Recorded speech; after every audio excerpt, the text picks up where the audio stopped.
आज आहे 23 डिसेंबर 2024 आणि मी माझ्या शेतात आहे. मी म्हणलं होतं ना 21, 22, 23ला खूप आभाळ येणार आहे.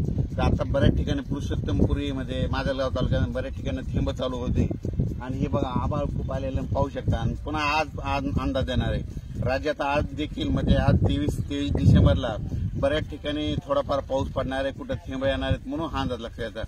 पण राज्यातल्या सर्व शेतकऱ्याला सांगू इच्छितो की 23, 24, 25 पर्यंत असंच वातावरण राहणार आहे, ढगाळ वातावरण राहणार आहे.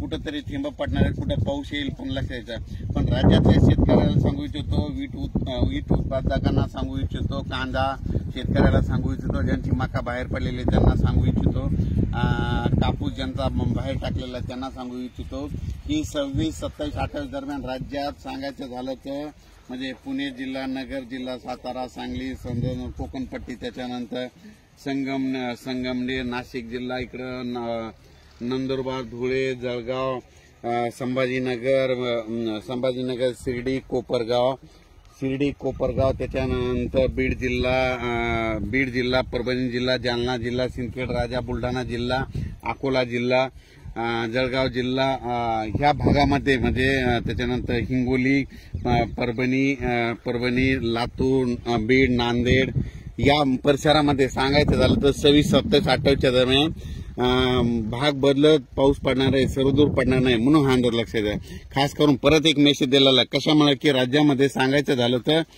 की हा पाऊस म्हणजे या भागामध्ये पडणार म्हणजे 26, 27, 28, 29 पर्यंत वातावरण राहणार आहे.